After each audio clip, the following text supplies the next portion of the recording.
Hey friends, thanks for tuning into this episode. I just wanted to give you a quick heads up before this one starts. I do apologize. You see, Leisel is a wonderful and awesome human who took time out of her weekend to spend to chat with me and is just, it's not fair to her that I was having some technical difficulties that resulted in some difficult audio quality here. I've done what I could to patch it up. In general, I'd like to think, I hope that in general the even though the arc of improvement may be slow, that it's toward improvement with this show's audio quality, volume and otherwise. But so I really am sorry, and especially I'm sorry to Liesel that I didn't do a better job with this one. I hope that the tweaking that I did with the audio afterward made it at least reasonably palatable, because I really enjoyed chatting with Liesel. She's a lovely person. I think this is a very enjoyable interview. If you can get past my poor job with the audio quality. That said, here it goes. Here's the episode. Enjoy it, and thanks again, and have a good one. Bye-bye. Before launching too far into this, do you pronounce your name Leisel or Leisel? My family says Leisel with a soft S, and occasionally people say it with a hard S, and it sounds really cool to me, but definitely use a soft S, I guess, because that's what it really is, I suppose. Yeah. Am I remembering right that one of the many children in The Sound of Music was named Leisel? Yeah, the oldest. Oh, yeah, the one who was 16 going on 17, right? Yep. Spelled a bit differently from my name, but... Yeah. That as far as musicals go, I don't know if it's the same experience for everybody, but I remember that being like the first musical that I was very enthusiastic about as a child, and I see that that's the same for my kids, and I know it was the same for my cousins, so I wonder if there's something, maybe because there are so many kids in it, maybe it makes it appealing for kids. Oh, yeah.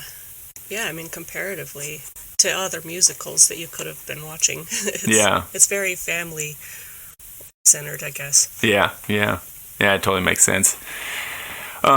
So do you ever get into musicals yourself? Like, were you into Sound of Music, and did you think to yourself, like, I'm also Leisel? Well, it certainly was special. It was a special part about me because I mean, you have the same name as a character on TV, and yeah. As far as, I mean, like, I enjoy watching musicals, but I've never performed in one. So, but you have performed with bagpipes. Yeah. Tell me a little bit about that then, Leisel. I know, so what I know so far is that your family pronounces your name with a soft S, and that you play bagpipes. So, fill in all the gaps for me. Yeah, okay. Well, so I was raised homeschooled. Oh, were you? I don't have, yeah. Do you feel like you turned out normal all the same? Yeah, I mean, there's some difference. I say that. What's the word for it? Facetiously? I say that like, tongue in cheek. Yeah, because I mean, I certainly know the stigma behind homeschoolers. Yeah. I'm the oldest of 8 kids, and so my family is a little bit VonTrappy, I guess. There's more connections there. Man, I don't mean to keep interrupting you, Leisel, but just imagining a homeschooling situation where you're the oldest of 8, did you find yourself becoming a teacher pretty quickly? I guess. I mean, so we didn't experience a lot of school at home when I was homeschooling. Like when I have 4 siblings that continued homeschooling after I got married and left the house, So, but while I was at home, it was more of a unschool experience where we kind of fell into learning rather than having a structured situation. Yeah.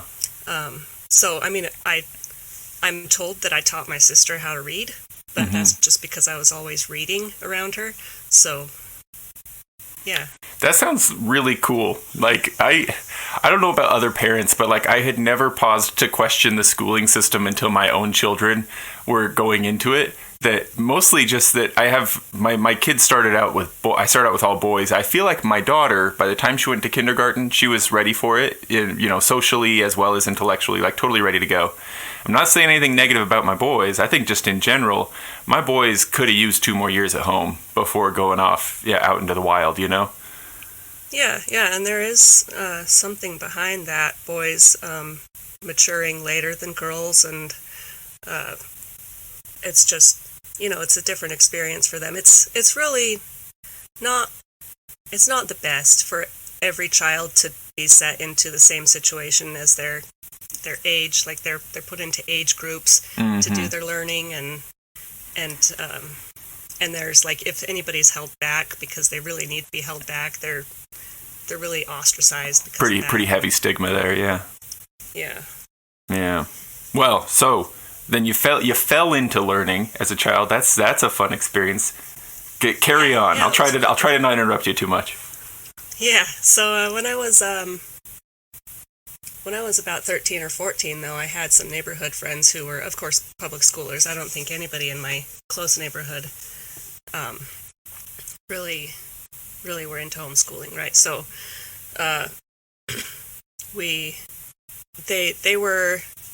they started playing musical instruments in junior high or in middle school. Yeah. I guess it would be back then. So they were in middle school, and when I was getting up to like 9th grade age, they invited me to come and play in the high school band, I guess. Oh yeah. I had to learn the instrument, so my friend was playing the trombone, and my dad had played trombone all through college, and so that's the instrument that we had available. And so I learned it and got into that. Do you still play trombone at all? I play, like, at Christmas and stuff. We have a set of Christmas music that I can play. I feel like me and my dad and don't you play with Wasatch District, right? Yeah. Doesn't Bethea also play trombone? I feel like I saw videos of her playing trombone on social media not long ago. Yeah, Bethea is really, really a fun person, and we're nearly the same, but still so different. Yeah. So she played trombone too. Oh, right on. But she was not the childhood friend that I have. No. Gotcha. Yeah. So, and my husband actually played trombone. Oh, really? Through high school and college too. So we've got a trio here that we do occasional. That's the Christmas set. It's you and your husband and your dad. Yeah. Cool. That's way cool. Fun. So that started me on my musical path. Really, I mean, before that, I did play a lot of piano. My dad was into piano as well, and so I played piano occasionally, and it was really fun. And then I got into high school symphonic band, and it was the first assembly of the year. So I was going to high school only for band. That was my one class that I left the house to go do. And then I remember the kids like that who would show up just for choir or something. It's like, who is that kid? That's a homeschool kid. Oh, okay. Oh, okay. Weirdos. Yeah, one of those. Yeah. So it was the first assembly of the school year, though, and that was my first time ever hearing like a pipe band play, because I was going to Ben Lomond High School up in Ogden. Oh, you went to Ben Lomond. Awesome. Right. So yeah, we that was kind of a serendipitous coincidence, I guess. But then, wait, Leisel, what years were you doing the high school program at Ben Lomond? I was a freshman in 2000, so I guess a graduate in 2004. Gotcha. Not a graduate, though, because I didn't take any history or math or anything, but yeah. So I finished in 2004. I'm just curious, because that's around the same time period that I would have interacted with Ben Lomond High School pipe band sometimes myself as well. So that's. Oh yeah. What? It was 2004. 2004 is 2004 is when I entered the pipe band world in general, and that. Oh, okay. And since I was down in Payson, Ben Lomond was like the only other school program. Yeah, exactly. So very much aware of Ben Lomond. Yeah. Yeah. So we just missed each other, I guess. There.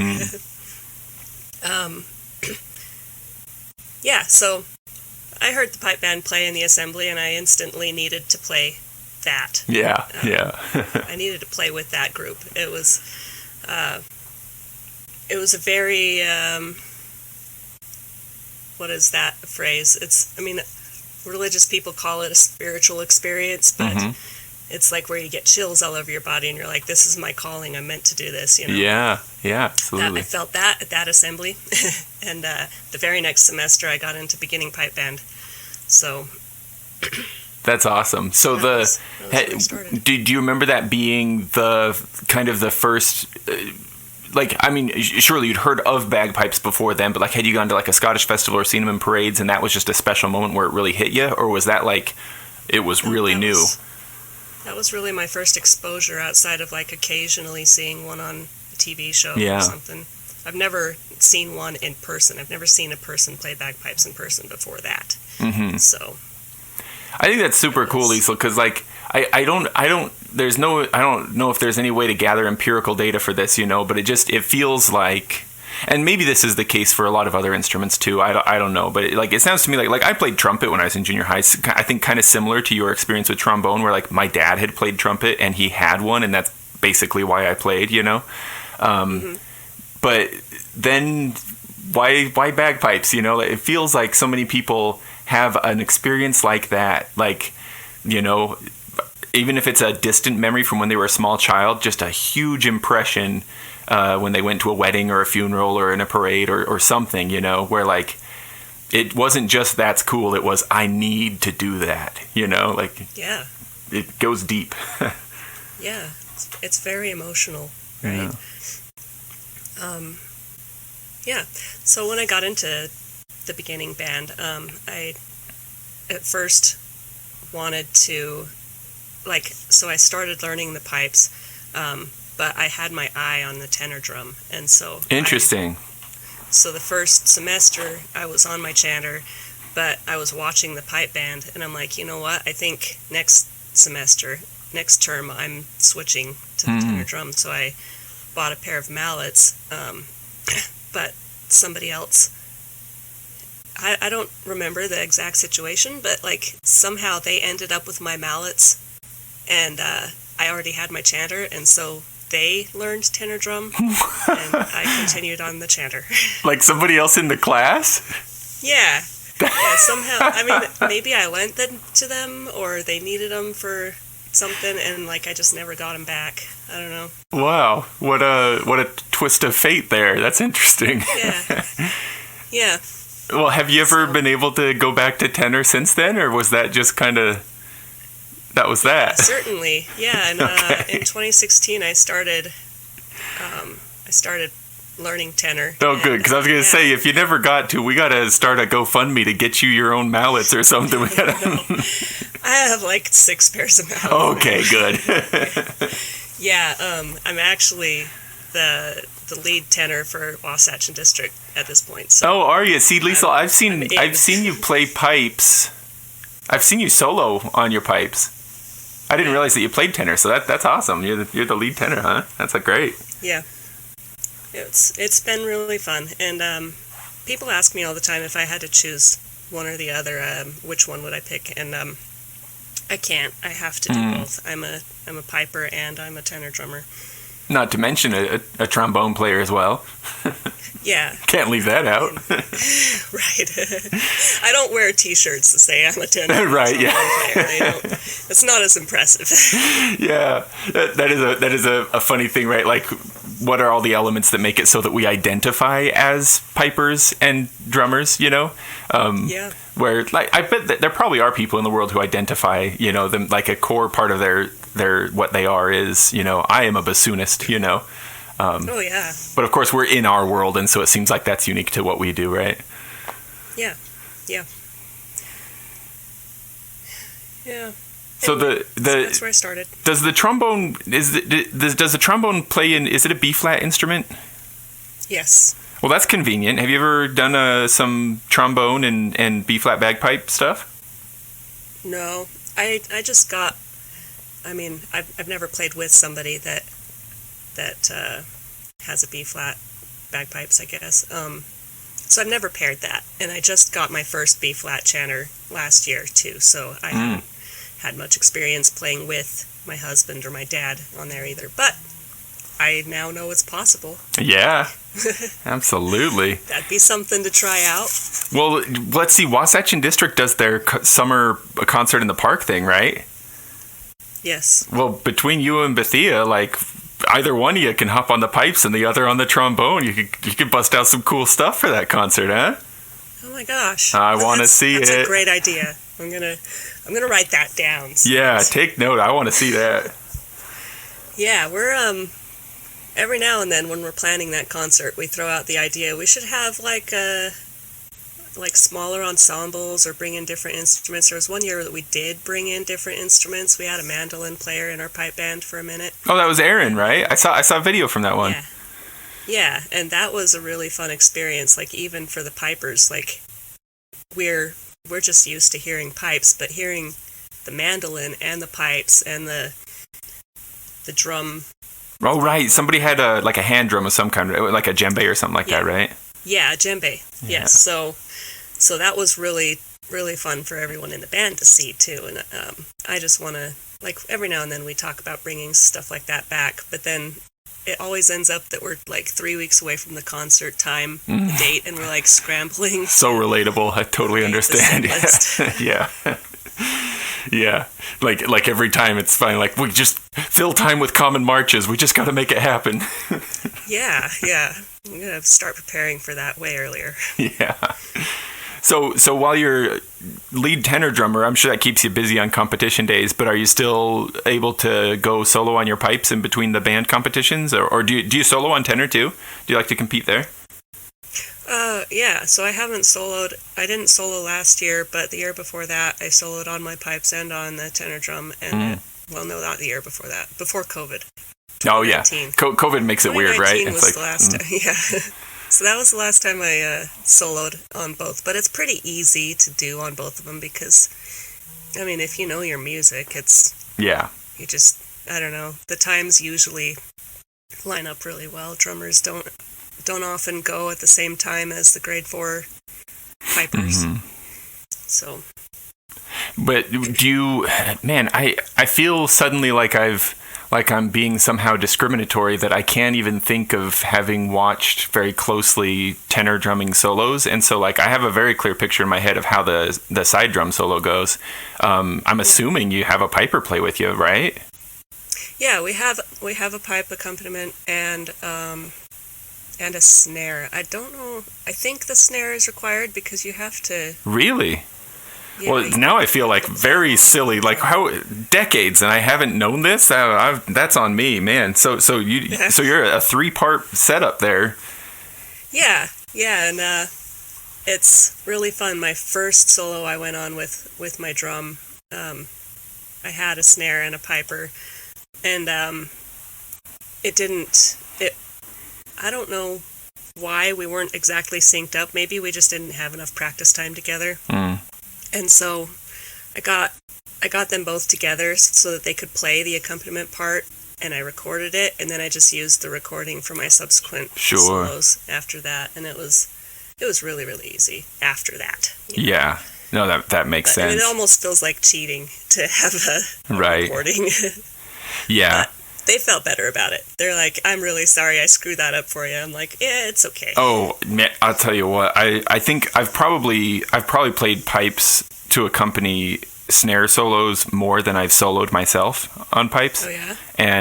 And I don't, and that's not because I chose it, because it's more like just there's a need that day, you know. But I feel like that's more stressful than I would rather solo by myself than be somebody's accompanist. Because if you screw it up for your friend, you know.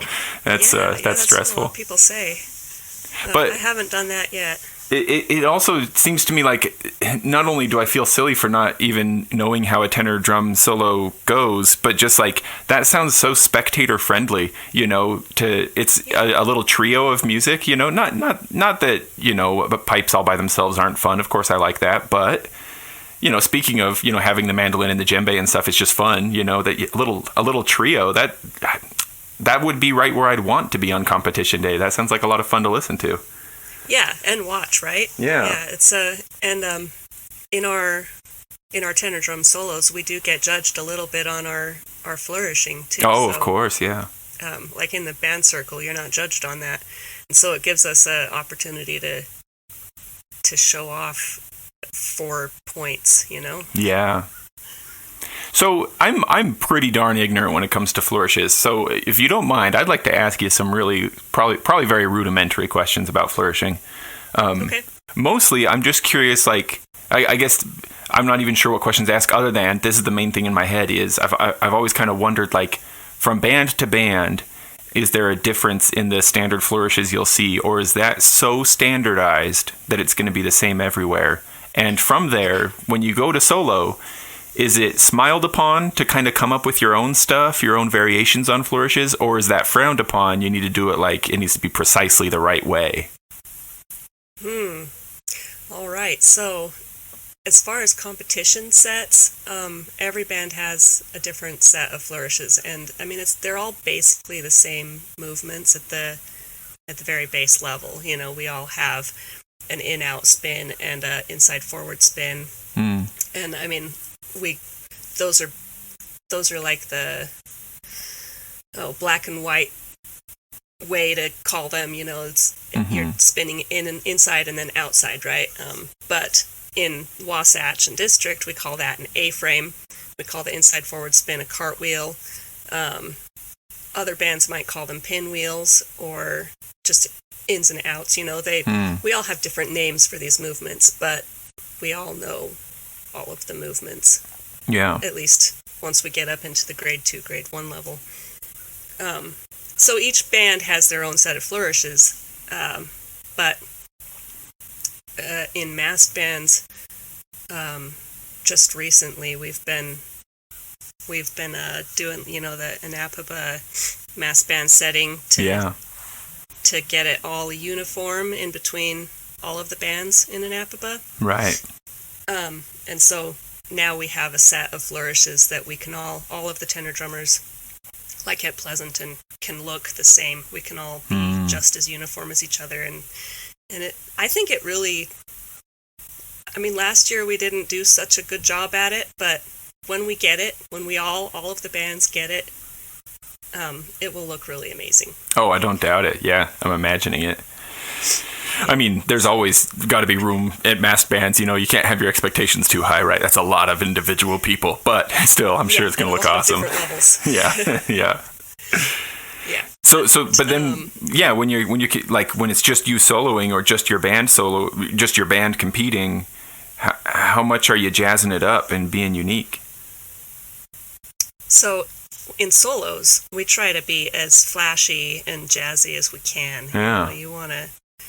That's where you can throw in all of your extra stuff. In the band circle, you still have to match your other tenor drummers. Sure, so yeah. You try and write flourishing that everyone can do and that everyone can make look good. I mean, because like sometimes you can do a movement, but you just can't make it look good. Mm-hmm. So we try and narrow it down to things that will really look uniform. We're going for a very uniform look in the band circle.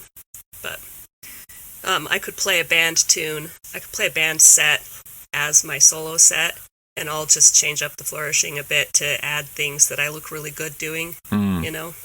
So. What do you feel like is the muscle group that's most taxed when playing the tenor drum? Like, is a lot of that in your wrist? Your arms are up so much. I've got to imagine your arms are going to sleep and your shoulders are getting exhausted. Well, they come down so much too. Yeah, fair enough. But, they don't spend all their time in the air, do they? Yeah, definitely our shoulders. That's where you feel it a lot. Our wrists, they move a lot, but they're not,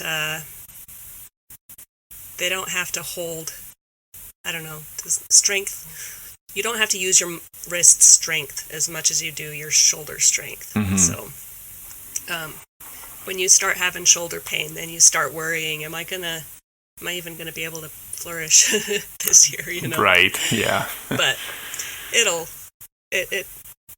works out, I guess. I don't know. We have a player in our band that does shoulder tape during rehearsals during the summer, and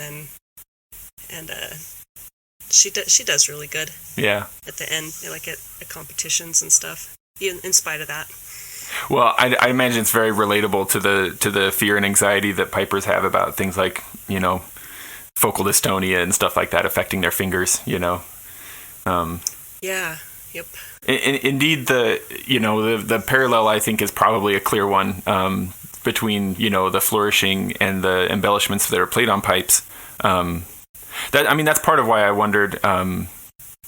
You know how it just like the embellishments you can play on your pipes. Of course, if you're playing by yourself for fun, you can kind of make stuff up and kind of get funky. But if you're playing in a band, a doubling is a doubling, a grip is a grip. It's very locked down.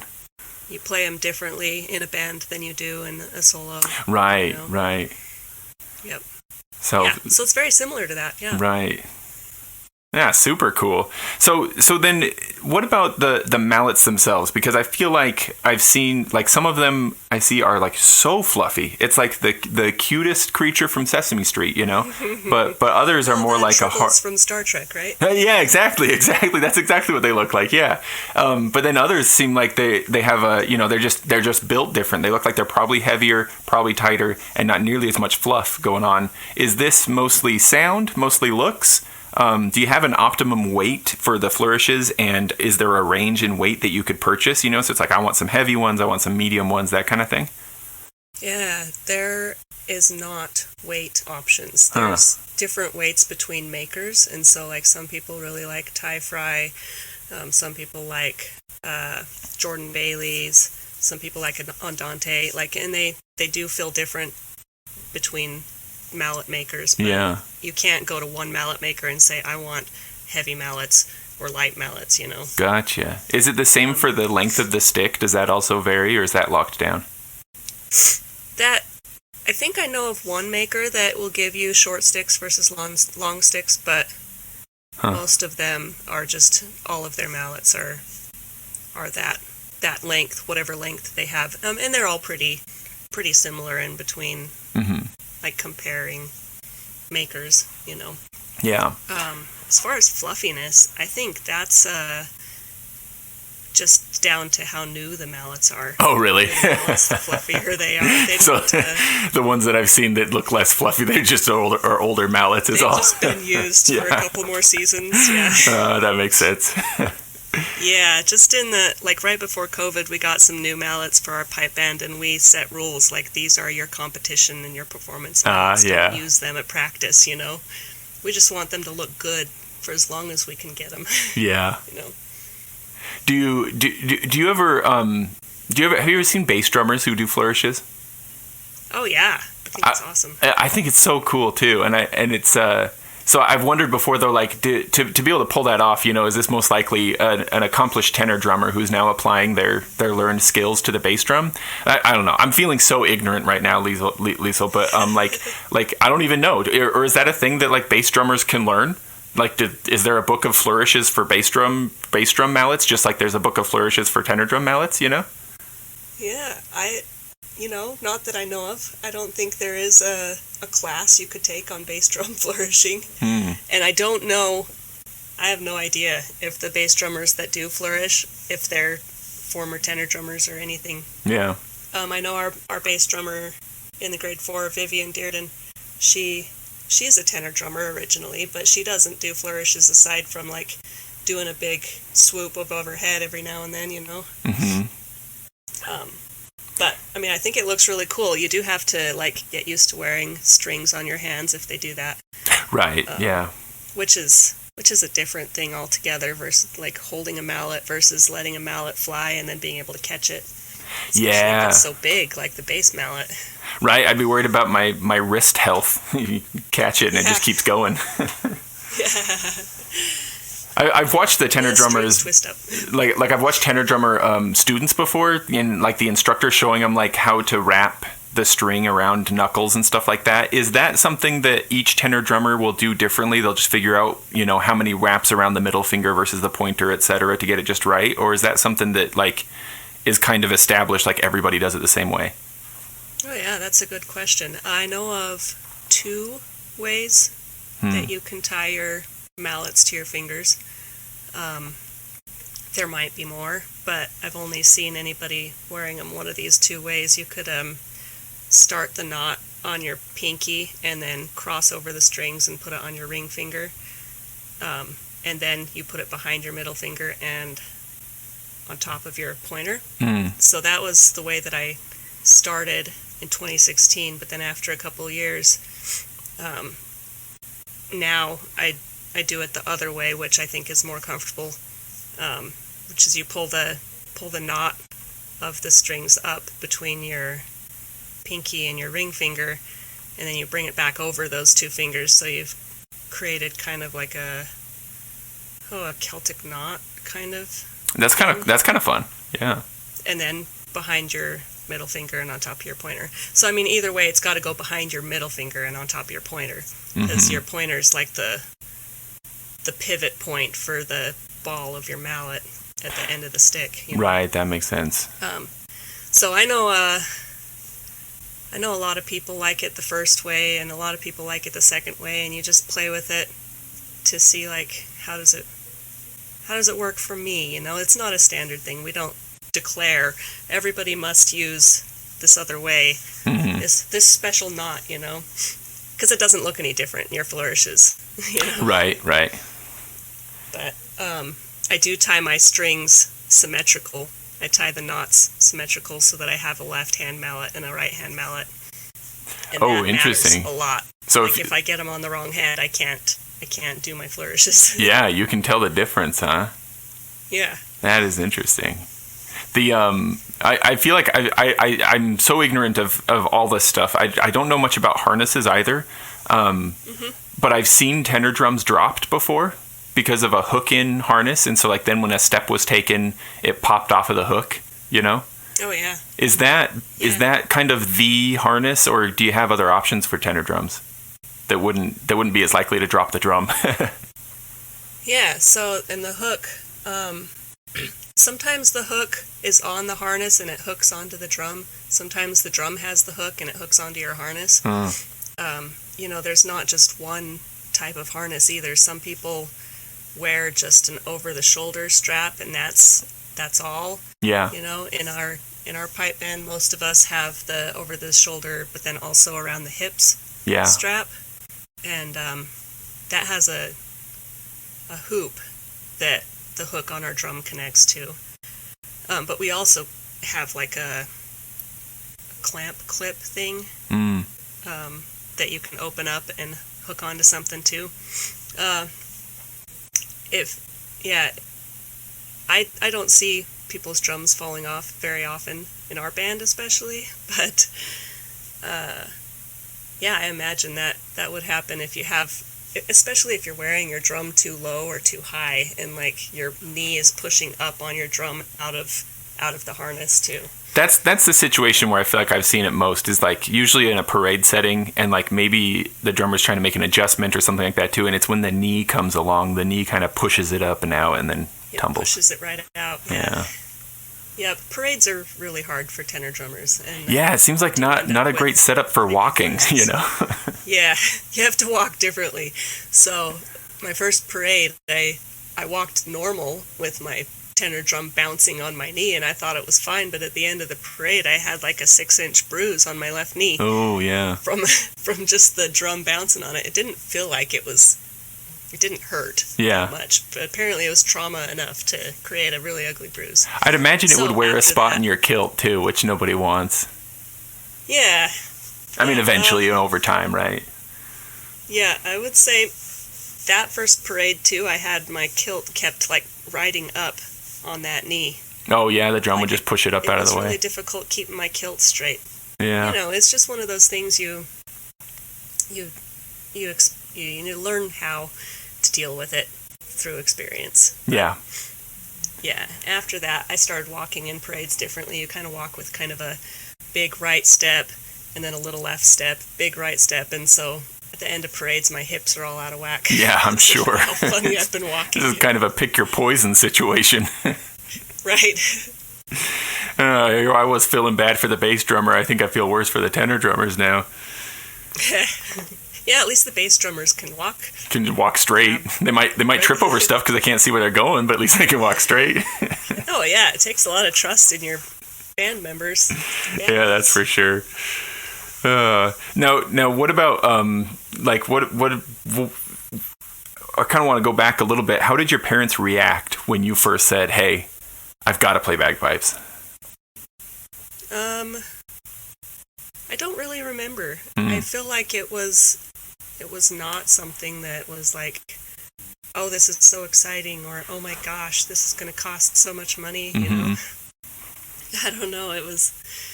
To be fair, back then my parents were incredibly busy with a home business that they had, and so it was like. Not to mention a few kids. They had a few kids to handle too. They had a few kids. Yeah. Maybe to some degree it's like, Leisel, go do what you want. We're busy. Right, yeah. And my mom even had another kid like 2 years after I started playing too, so it was, they had their own stuff to deal with. They just were happy that I wasn't getting into trouble. Yeah. I guess. I think to some degree we could relate to each other, Leisel. My parents only had 7 kids, so they weren't too crazy, right? Only yeah, only 7. But the 7th was born when I was 17. Yeah. Maybe going on 18, and so it's kind of like, to some degree, at some point, I think the oldest kid does. In fact, the 5th child called me mom for quite a while, and I'm not trying to say anything negative about my parents. They were busy, but after 5 kids, and I think the 5th was born when I was like 14 maybe. I remember one time my dad was carrying him around, and he was just crying and screaming because he didn't want my dad, and he saw me and he went, "Mom," and reached for me. So just at some point the oldest, right, is like doing their own thing, and they kind of need to be. Yeah, I think my parents were really, it was a blessing for them that I was so independent. Yeah, I think necessary, huh? Yeah, but, I certainly helped out with my siblings. And Hello, friends. Just a quick note to make you aware, this podcast is something that I love doing, and I will keep doing it no matter what. But if you want to send me money, I won't say a nay. The easiest way to do that is through Patreon. Just go to patreon.com/DroningOnPodcast. We do regular drawings for bagpipey albums, books, sheet music, and more, including Droning On swag. All patrons are in the figurative hat from whence the names of winners are drawn, and there are other benefits to members as well. They're all listed there at patreon.com/DroningOnPodcast. And speaking of swag, another way to support the show is to buy cool stuff from my little online shop, bagpipeswag.com. There you can find Droning On stuff, as well as other pipey and drummy things that my friends and I make. And if you feel so inclined, I genuinely invite you to follow the show on Facebook. It's super fun to have a way to interact over there, to discuss past episodes, and I also like to bounce ideas off of you, my friends, ask you for input on upcoming interviews, that kind of stuff. I'd like to invite you to join in on virtual book clubs and probably lots of other cool stuff that I just haven't even thought of yet as of this recording. It's easy to find. Just get on Facebook and search Droning On Podcast. And if Instagram is more your jam, we're also on there at droning.on.podcast. You can also email the show at thedroningonpodcast@gmail.com. And links to these sites, social media accounts, and more are in the show notes. Leaving the show a positive rating and review helps others to find it, so feel free to do that. And thank you again for listening, you cool human you. Did any of your siblings pick up the pipes or drums? No. Yet? I know, right? My youngest sibling is going to be 20 this year, and so far none of them have. They've shown dabbling interest in it. Like I have one brother that came to a few Scottish festivals with me, and he thought that was really cool. But then nothing ever came of that. And I have another brother that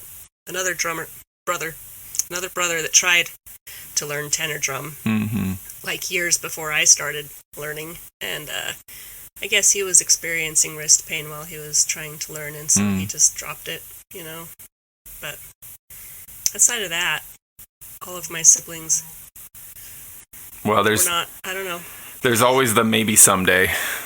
Mine also. I also have had no siblings take it up. Some showing dabbling interest, but yeah, that's about it. Yeah. Do any of your siblings play other musical instruments? Yeah, I've got a brother who plays trombone, believe it or not. Oh, nice. Nice. And most of them have picked up like piano and stuff like that. I have one sister who got pretty darn good on the cello, but yeah, I haven't been able to convince any of them to play bagpipes or pipe drums. Yeah.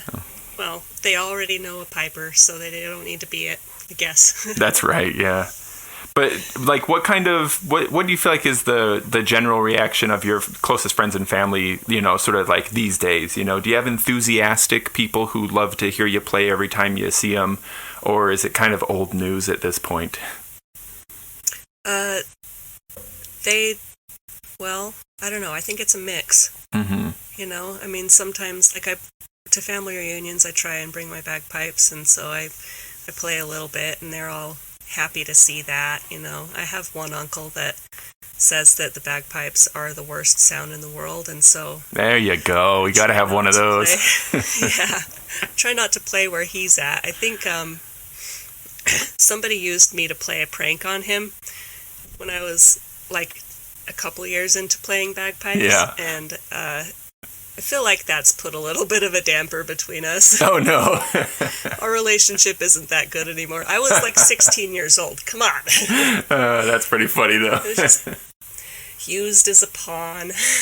Oh, well. Isn't it funny the variety of human experience you can have when encountering the bagpipes, though? Think about that first experience you had that was like such a, like a transcendent, life-changing experience in a positive way, and how for some people... And it was a high school band, too. Right, yeah. But for some folks, some people could hear SFU and still be like, nope, that's the worst sound in the world. Oh, yeah.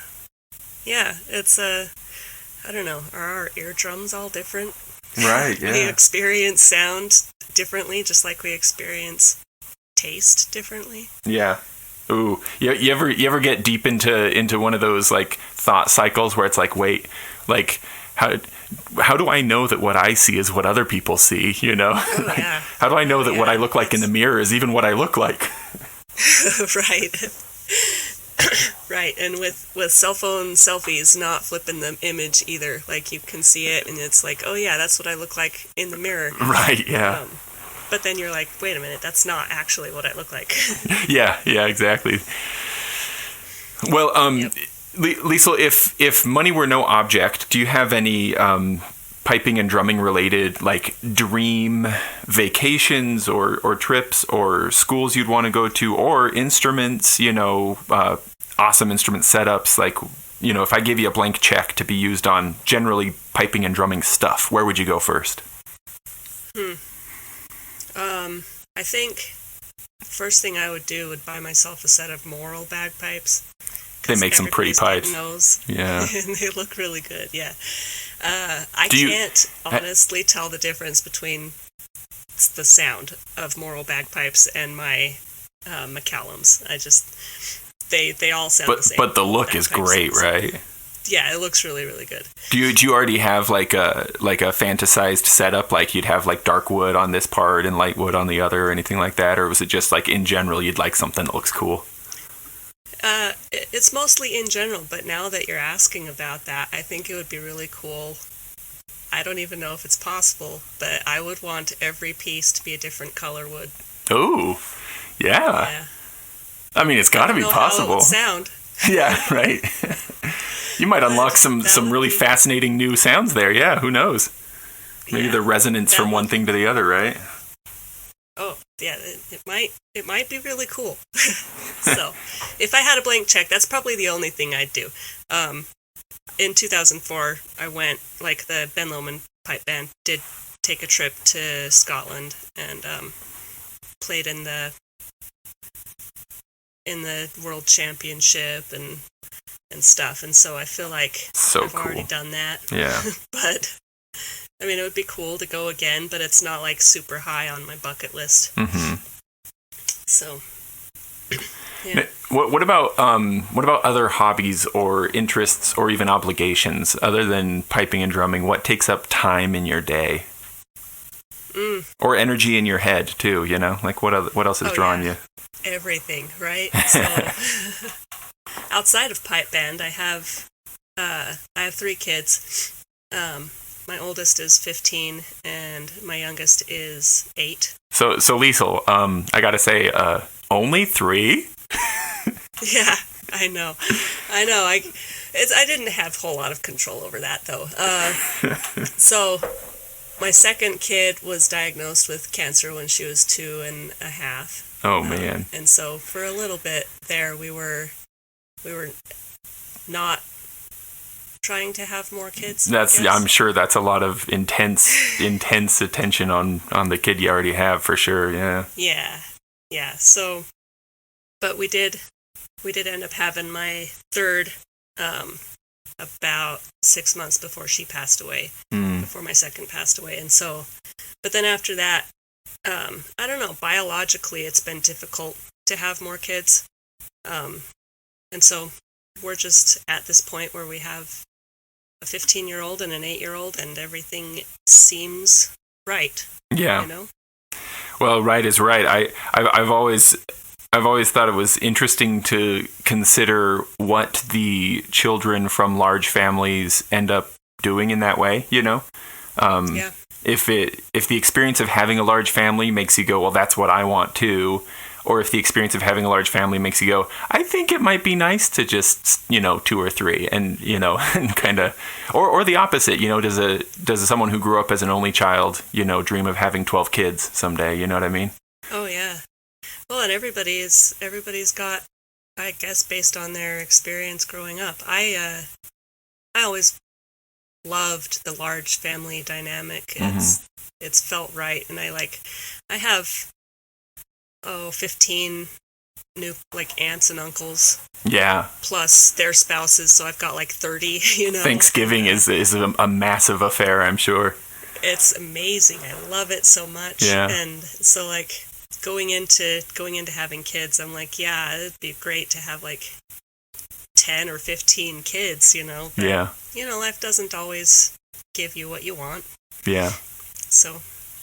Well, yeah. And I certainly wouldn't mean in any way to be dismissive of how surely unimaginably difficult it is to lose a child, of course. And so in saying this, I don't mean to be dismissive of that, but it does seem to me like there's a sense of fullness or completeness that doesn't seem to necessarily have a number attached, and so maybe that happens when you hit 12 kids for some people, and maybe it happens when you have 1 for some people, and maybe it happens without even having kids for some people, Oh yeah, certainly. Yeah.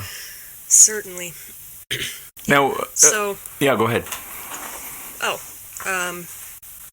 yeah. Right now, though, what's been taking up so much of my brain space is building a house. Oh, wow. With my brothers. My brothers are in construction, and so they started their own construction company, and my house was their first big project. And so I've been, when I say building a house, I mean I bought a nailer. You're putting the sweat equity, they call it, into the house, huh? Yeah, and I'm the one that painted the waterproofing on the foundation, and wow. So it's been a wild ride, and I imagine we'll be done with it by June of this year. And I don't know if I'll ever want to build a house again. I was gonna ask you, so is this the kind of thing that if you'd known what it would be like, you never would have done, but now you're in it, so you have to finish it? I definitely would have just bought a house. Yeah. But you know what? I'm coming out of it with a lot of experience and lessons learned, and so. Well, and can you imagine, I live in a house that was built in the early 60s, and so it's a lot of repairs, a lot of fixing all the time. And one of the hard things is it's always a surprise, because at this point, I have a decent idea of what's behind most of the walls, because I've had to do so many repairs, right? But initially, it's I don't even know what's back there, because I don't know how they built it. I don't know what repairs have been made since then and stuff like that. You have had this clear vision and even hands-on experience with every single little piece of your house. So imagine what a great position you'll be in to maintain it. Yeah. And if I ever have to move out, I'll leave the next owners a photo book of all the photos I've taken. Oh, man. This this is what kind of insulation we used, and this is what's under the slab in the basement. Oh, you need to know this. Yeah, that's a dream situation right there to have all that info. Yeah. Are you building close, like in a similar neighborhood to where you're living right now, or are you making a big move? No, it's pretty close. I mean, it's still in Ogden, just a little bit more south, farther south. Was that on purpose to get closer to the band hall? Yes. Right? No, we just, my husband has dreams of, like, making it big in some business or something, some venture, and then building the pipe band, a band hall. And everybody has that dream. Oh, yes. But Me if too, we build yeah. it will definitely be in Ogden. We'll move the band up to Ogden. If you build something like that, I might move up to Ogden and come audition, because that would be awesome. We'll have a dedicated band hall. Yeah. Yeah, that'd be something. I've heard, I understand that there was once a Celtic center, maybe not all that long ago, a Celtic arts center in Salt Lake that was a place for bagpipes and dancing and all kinds of stuff like that. Really? I wish there was something like that today. Yeah, just, I think maybe the Barclays had something to do with it. I don't really know exactly, but sense. But yeah, it was something, multiple rooms, and so you could have lessons, performances, that kind of stuff going on there. I never went myself, like I say, I just have heard. But. Yeah. And when I was in high school, our instruction was coming from the Salt Lake Scots, and so part of that whole arrangement was that our high school members would also go down and play like parades and stuff with the Scots. Yeah.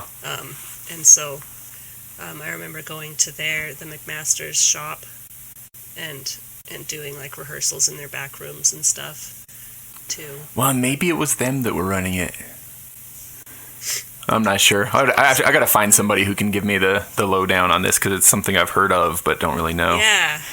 I've always wanted to hear more about like all of the history of piping, the recent history of piping in the northern Utah area. It's just a really interesting thing to think about. Yeah, to learn about. Interesting, fun, and you get the feeling that there might be some juicy drama in there too. That's always Certainly, fun. That's my favorite part about like band trips, is you ride in the rental vans with everybody else, and you get to hear all of the drama. That's right. Now, do you have a song or tune? And I'm thinking pipes here, of course. No offense to tenor drum, but do you have one that is like often requested? That do you feel like is your most often requested tune? Well, I mean, aside from like Highland Cathedral or Amazing Grace, right, or Skelton the Brave, I don't think anybody really knows any like of other tunes. Anybody that would be requesting me to play tunes.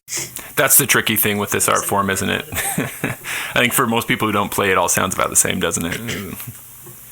Yeah. I do feel like I've noticed more than one person in my life, as well as in the life of some other pipers who I've talked with, the Pumpkins Fancy seems to be different enough that if people like it, they can remember, oh, there's that one about the pumpkin, play that one, Yeah. Probably because of the slides. I hear, like Wicked Tinker's playing it, and like, oh yes, I really like that one. It's just, it adds another level of uniqueness to what bagpipes already are, Yeah. But what about you, Leisel? Do you have any absolute favorite tunes? I guess I want to ask you this in maybe three parts. First, do you have any tunes that you've been playing ever since the beginning and they still are just great? You never got tired of them? Second, do you have any tunes that maybe you've picked up more recently that you're really excited about? Maybe you learned a Lincoln Hilton tune or something, something more recently that you're like, I really love this one. I just recently learned it and I'm jazzed about it. And then thirdly, what's at the top of your list for tunes you want to learn someday? So I'm going to give you boring answers. Bring it on. My, as far as tunes, it's not, I mean, yeah, tunes are fun to play, but I don't like hear tunes and say I must learn that, Mm-hmm. I learn tunes. I'm a pretty good sight reader, and so it's a different experience for me, I think, where like I put a tune in front of my face and I play it through and then I'm bored with it. Like, okay, obviously I can play that tune. I'm envious of you. I know people like that. That's a cool skill set to have. Yeah, and like higher grade tunes, I do have to go a bit slower, but then like once I play through it, it's like, okay, the level is beat. What do I do now? Yeah. Where do I go? Let's see, what was the second part of your question? If you picked any tunes up recently that you're real excited about, maybe I don't know, new stuff for the band season or anything like that. Yeah. So, not really. I haven't. Not lately, at least.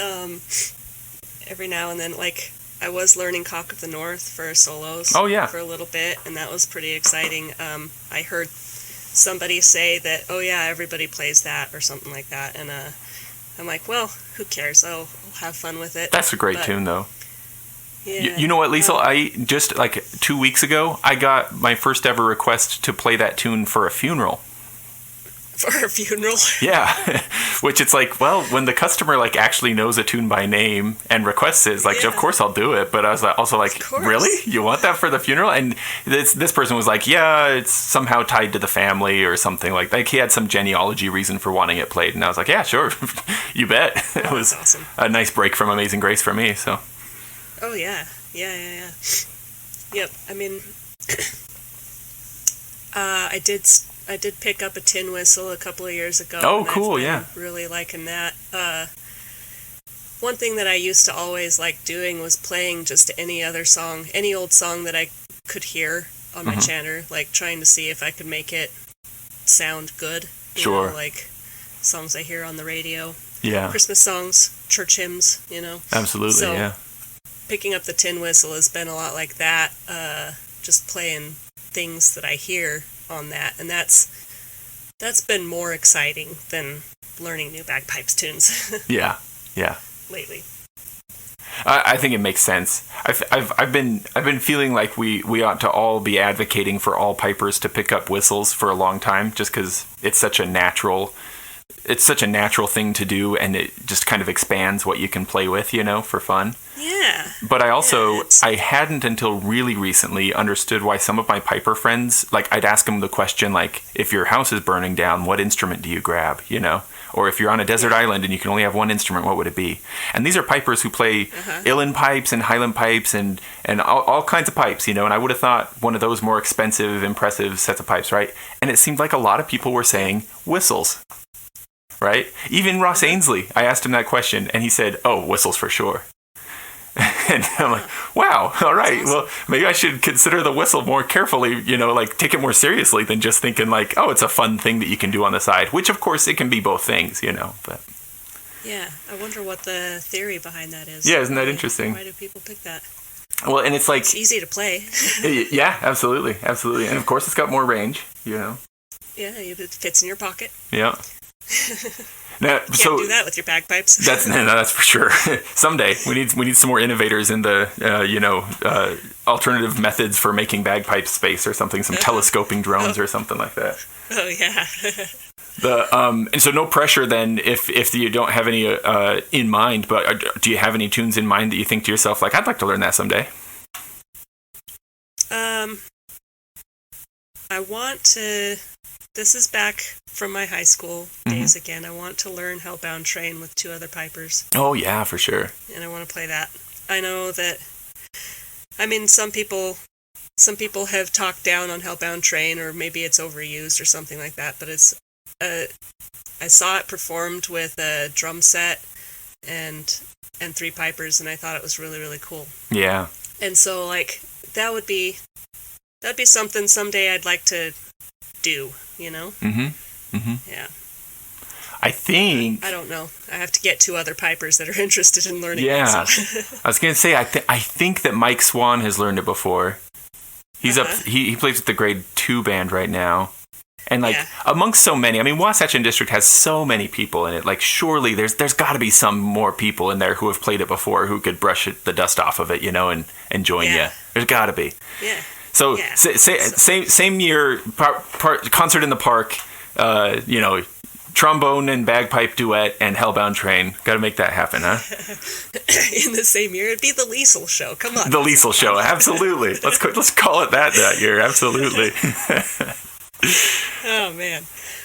Now, do you when you practice, do you have a really understanding partner and children, or do you have to go to a park or something to get your pipes and drum out?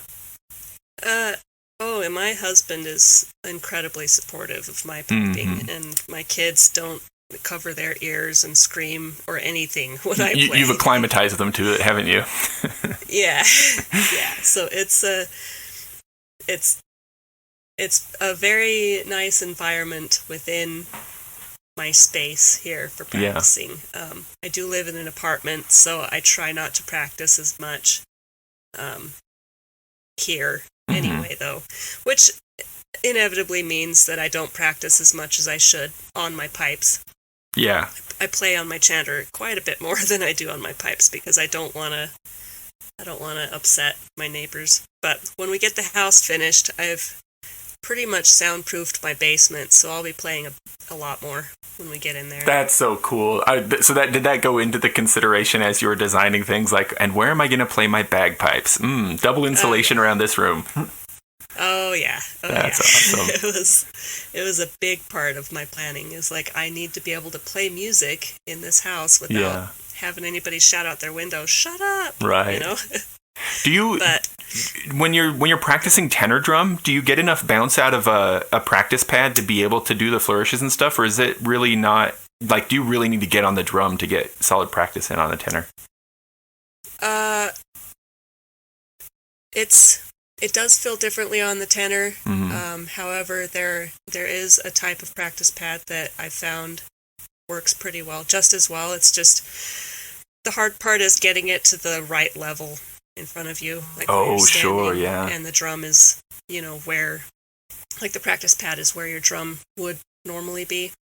But that's really only when you're trying to work on your tone and your approach to the drum. Flourishes can be done off the back of a chair or onto a notebook. Okay. It's like, like you just try and get yourself in front of a mirror so you can see your flourishes up in the air. So it's tenor drum practice is kind of a two-part thing. You have the note part.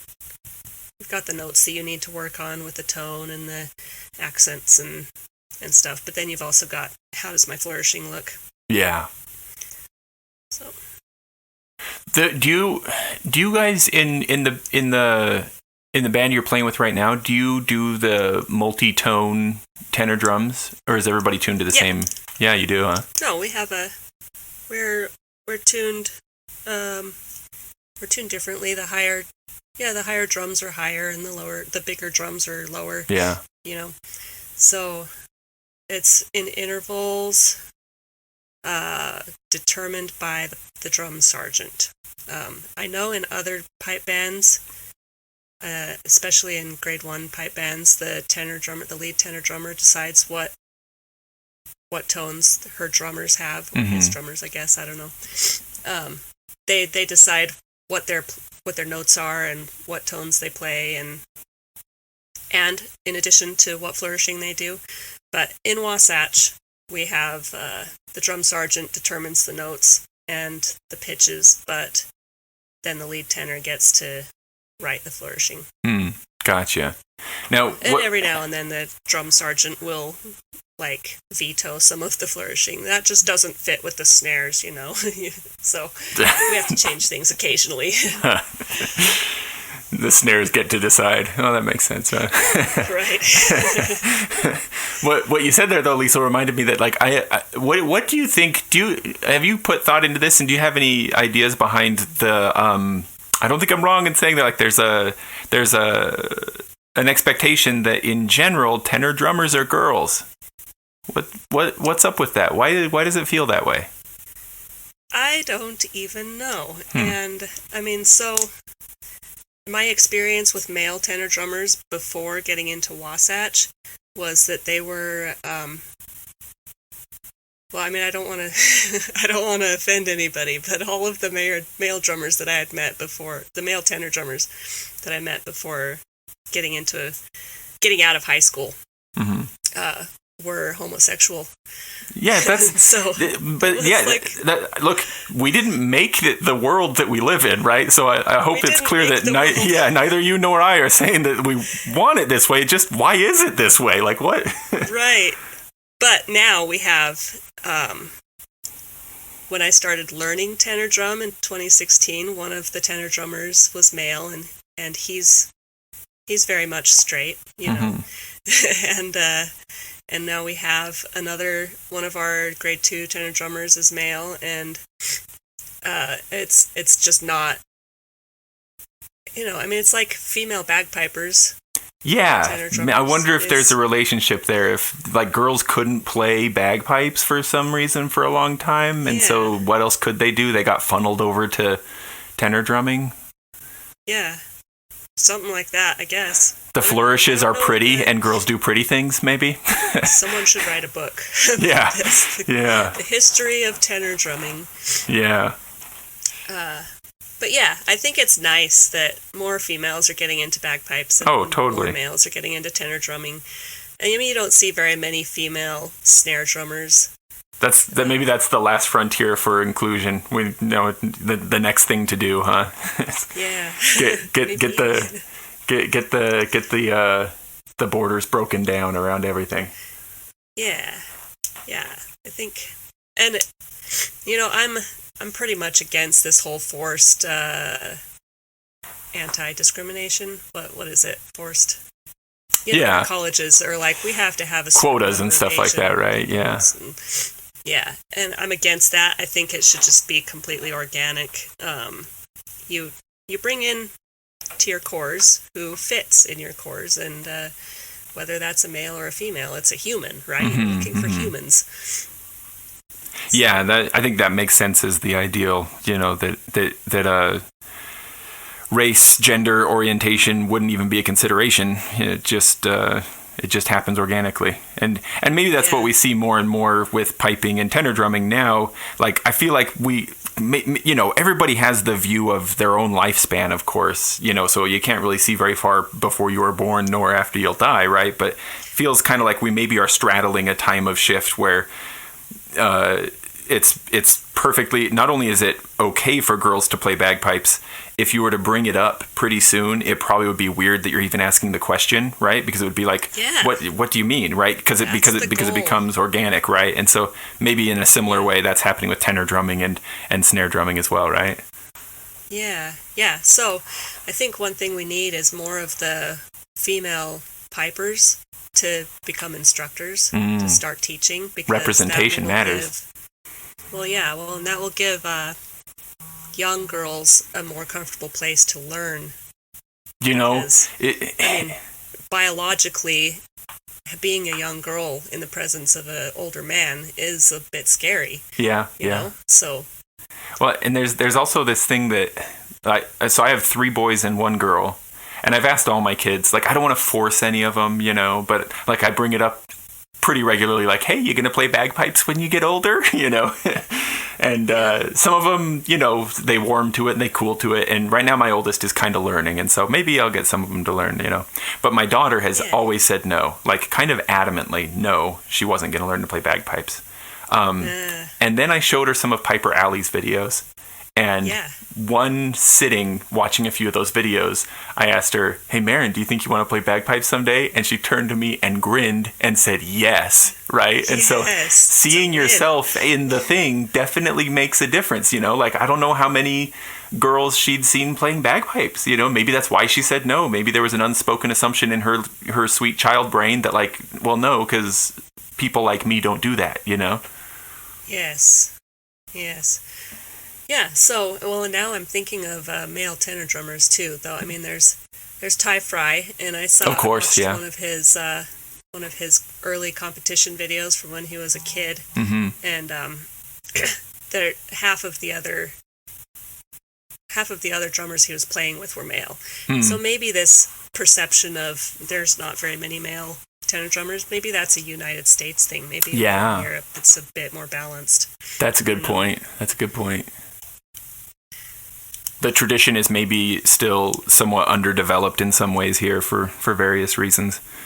somewhat newer, maybe just a smaller grouping of the population is in it as well, and so it's kind of, maybe there's some barriers for pre-selection already at play.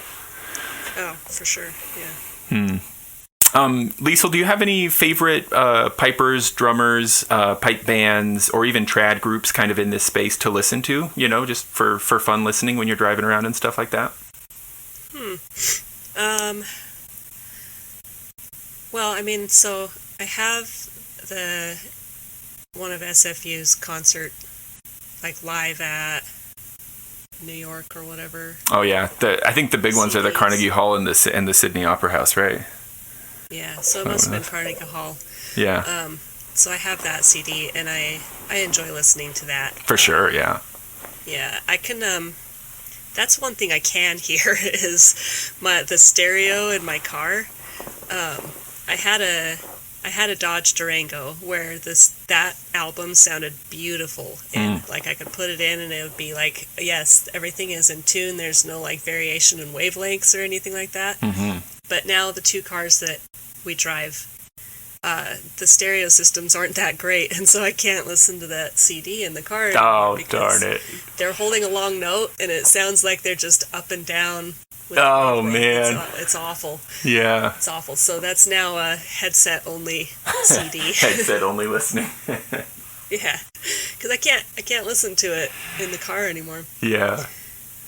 I've wondered, like, to what degree that's a problem specific for bagpipes, or if we just pay more attention to it because we listen to bagpipes more closely and carefully. But I've also noticed that, like, on streaming platforms, some of them, there's something about the streaming rate or something that bagpipes don't sound good.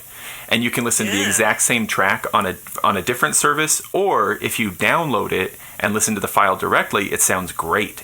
But there's something about streaming it at a certain quality, there's something that goes wrong there that just does not sound nice. Oh, yeah. Yeah, I'm sure that's very real. Like, that's happening, And I've known some, like, audiophiles who only download their music in FLAC format because they can hear the difference, like, on their, versus the CD. Right. Playing off their CD versus playing it from their computer, they need it in FLAC, Yep, totally. I dig it. And I feel like it's sad too. It's unfair in a way because, it might contribute to the difficulty in convincing non-pipers to listen to bagpiping. You have to make sure they're listening to it in the right format and with the right set of speakers, and because otherwise maybe it won't sound good, and they'd be justified in saying, no, I don't like the way that sounds, Right, and you only invite them to the Scottish Festival if you know there's going to be some grade 3, grade 2 right, bands. yeah, totally. The weather's good, and... Yep. Yeah.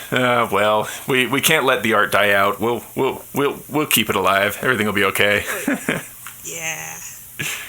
Well, then, do you have any sort of like, I don't want to put any pressure on you, Leisel, to like say something wise or anything like that, right? I mean, feel free to if you want to, but usually these episodes would kind of fade toward an end, Do you have any like, any advice that you've received that you think was helpful to you in your piping and drumming, or any suggestions? I mean, and this can be stuff about like, here's how to get your burls clean, but it can also be stuff like, practice is good, or I don't know. What would you like to say as we fade out is what I'm asking. Yeah.